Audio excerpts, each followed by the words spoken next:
तो आज मैं इस चैप्टर लेकर के आया हूँ अकाउंटिंग टर्म वाला। देखते हैं कैसे क्या करता है, क्योंकि कोई भी बिजनेस जब चालू होता है सबसे पहले रुपये पैसे की बात होती है, क्योंकि जब तक हम फंड अरेंज नहीं करेंगे, फंड की व्यवस्था नहीं करेंगे, तब तक क्या होगा, आपका बिजनेस चल नहीं सकता। तो वहीं से मैं बात चालू करूँगा। तो क्या होता है, कैसे होता है, इसके बारे में सबसे पहले, क्योंकि जिस परिवेश में हम आए हैं आज से पहले यानी 11th से पहले आपको कभी भी ये इस टाइप का वर्ड नहीं देखने को मिला होगा, क्योंकि इससे पहले आपके कॉमर्स है ही नहीं कहीं पर।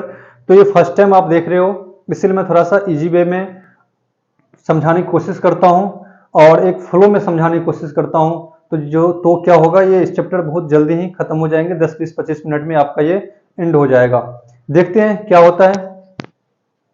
तो सबसे पहला, जब हम कोई बिजनेस चालू करते हैं तो इसमें क्या होता है कि सबसे पहले आपको फंडिंग करना होता है। तो फंडिंग कौन करेगा? जो बिजनेस का ओनर होगा फर्स्ट टाइम, तो उसी को लगाना पड़ेगा। तो जब ओनर बिजनेस में पैसे लगाता है तो उसको क्या कहूंगा मैं, कैपिटल। क्या बोला मैंने?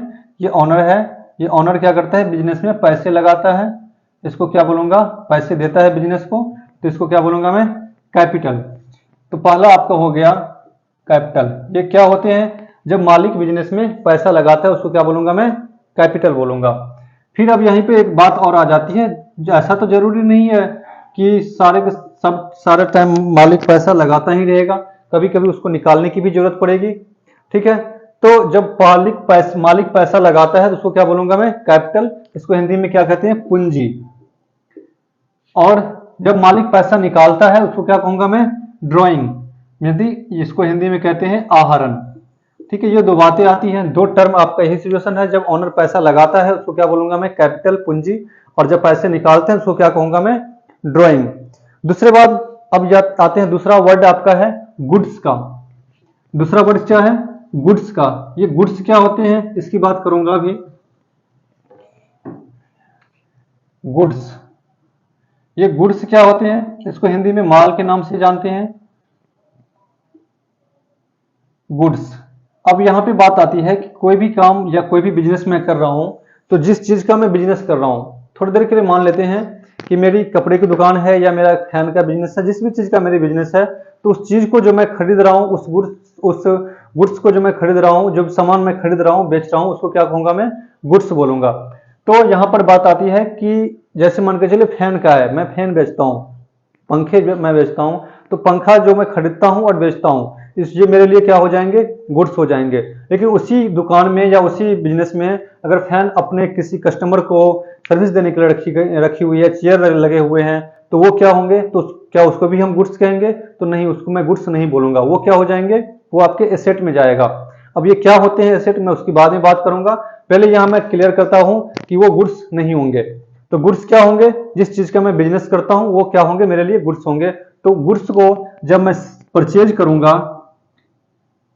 उसको क्या कहूंगा, यानी जब मैं क्रय करूंगा उसको परचेज वर्ड से डिनोट करूंगा, और जब मैं उसको बेचूंगा तो उसको किस वर्ड से डिनोट करूंगा, सेल वर्ड से, यानी कि विक्रय।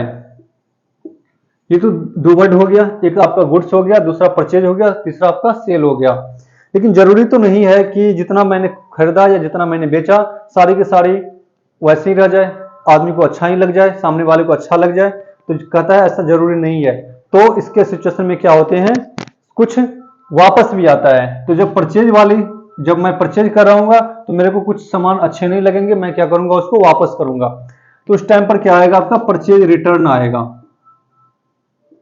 परचेज रिटर्न मतलब क्रय वापसी, सामान जो मैं खरीदा उसको मैं वापस कर रहा हूं, क्यों, क्योंकि मेरे को पसंद नहीं आई, या और भी कोई भी रीजन हो सकता है। उसके बाद जब मैं सेल पे आता हूं तो यहां पर भी जिसको मैंने बेचा था उसको भी कुछ रीजन हो सकता है जिसके कारण वो क्या करेगा, गुड्स वापस कर देगा। तो इसको क्या कहूंगा मैं, सेल रिटर्न।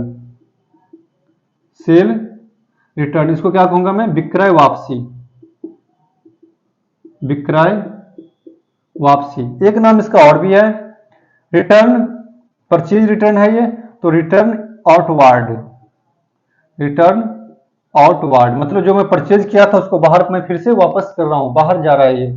उसके बाद एक आता है आपका सेल रिटर्न, यानी कि रिटर्न इनवार्ड, मतलब मैंने बेचा था अब वो फिर वापस मेरे पास आ रहे हैं, रिटर्न इनवार्ड।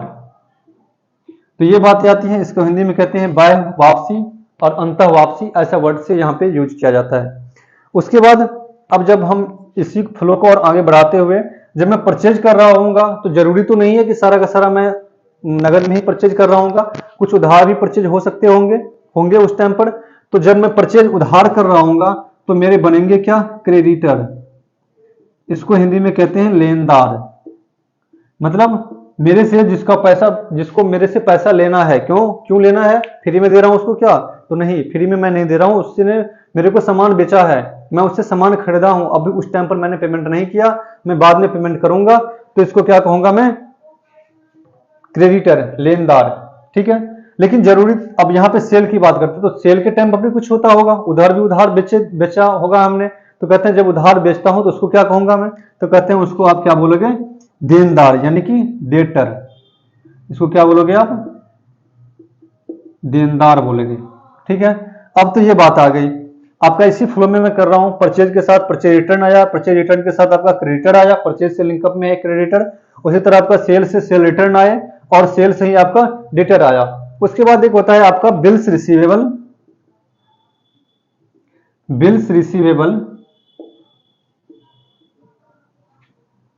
और एक होता है आपका बिल्स पेबल।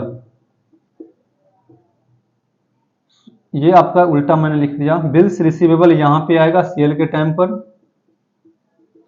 और यहां पे आएगा आपका पेबल, बिल्स परचेज के टाइम पर पेबल, और सेल के टाइम पर रिसीवेबल। ये क्या होते हैं मैं थोड़ा सा ऊपर बताता हूं, आप लोग नोट करना चाहें तो कर सकते हैं।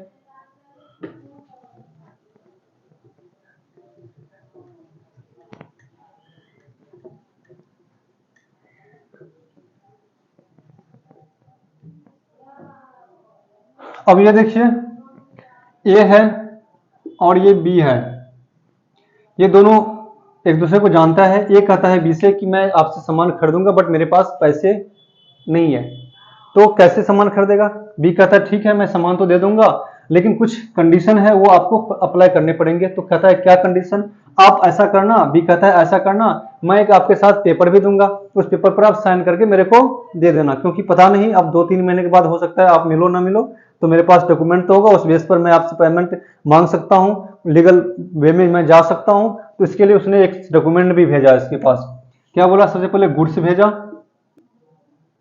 और गुड्स के साथ एक डॉक्यूमेंट भी भेजे। अब कहते हैं इस डॉक्यूमेंट में क्या सब होता है, तब उसमें सारे डिटेल लिखे होते हैं, गुड्स से रिलेटेड कब पेमेंट करेगा ये बातें लिखी होती हैं, कितना मात्रा है, सारा कुछ उसमें लिखा होता है। और ये बी कहता है ए को कि आप साइन करके मेरे को फिर इसको वापस भेज दो। ये फिर क्या हो गया, साइन होकर के, साइन डॉक्यूमेंट फिर इसको क्या हो गया, बी को वापस मिल गया। तो सेम डॉक्यूमेंट जो साइन होकर इसके पास आया, ये क्या है, इसके लिए बिल्स रिसीवेबल बन गया, और सेम डॉक्यूमेंट इसके लिए क्या हो जाएंगे, बिल्स पेएबल हो जाएगा। ठीक है। अब इसी में अगर दोनों तरफ में बिल्स पेएबल बिल्स रिसीवेबल की बात कर ही रहा था, तो यहां पे 2 वर्ड और आते हैं, ट्रेड रिसीवेबल और ट्रेड पेएबल।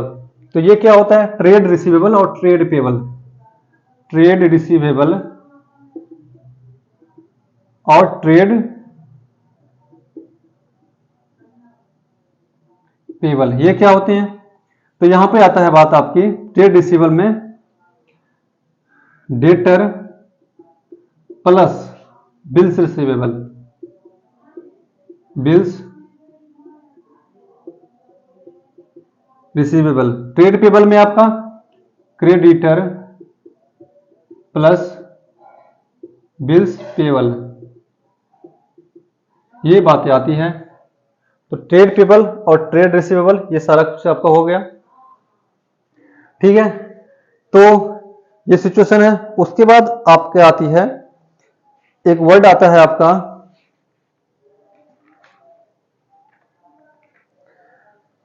डेट्स करके, ठीक है, डेट्स। ये डेट्स क्या होती हैं और ये रिलेटेड किससे है आपका, ये डेटर से, ये जो बिल्स डेटर मैंने बोला ना, इसी से ये डेट्स से रिलेटेड है।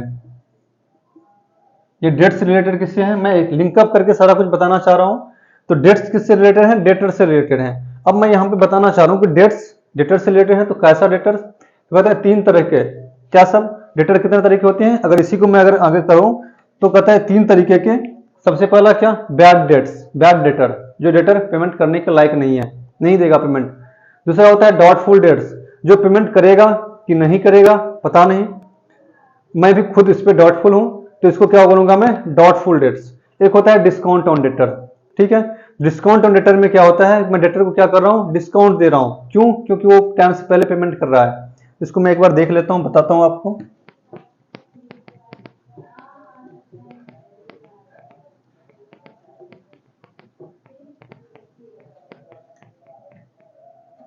क्या होता है ये डेट्स, डेट्स में मैंने 3 वर्ड बोला आपको। एक आपका बोला बैड डेट्स, एक बोला डाउटफुल डेट्स, एक बोला discount on debtor. Discount on debtor, ये 3 बातें बोला। और जब डिस्काउंट की बात कर ही रहा था तो यहाँ पे डिस्काउंट में भी 3 बातें आ जाती है। यहाँ पे फ्लो में बता रहा हूँ, इसीलिए मैं इसको चाहता हूँ कि आप लोग ऐसे फ्लो में पढ़ो इसको। तो डेटर में मैंने क्या बोला, बैड डेट्स। बैड डेट्स मतलब क्या, जिसको डूब गया, अब उससे पैसे मिलने नहीं है, अब उससे पैसे मिलने ही नहीं है, वो क्लियर हो गया कि पैसे नहीं देगा। डाउटफुल डेट्स वाले में क्या आ गया, डाउटफुल डेट्स वाले में आ गया कि मैं सस्पेंस में हूं कि मेरे को पैसे मिलेंगे कि मेरे को पैसे नहीं मिलेगा, ये आपका डाउटफुल डेट्स वाला हो गया। तीसरा आपका आ गया discount on debtor. Discount on debtor में आपका मैं डेटर को क्या कर रहा हूं, डिस्काउंट दे रहा हूं, ठीक है, डिस्काउंट दे रहा हूं, क्यों, क्योंकि वो टाइम से पहले पेमेंट कर रहा है, ठीक है, डन। तो इस वीडियो में मैं यहीं तक रखता हूं, नेक्स्ट वीडियो में फिर इसके पार्ट 2 आएगा, उसमें आप पूरा जो भी अकाउंटिंग टर्म है जितना बचा हुआ है उतना मैं इसमें करवा दूंगा। तो इस वीडियो में यहीं तक बात करेंगे।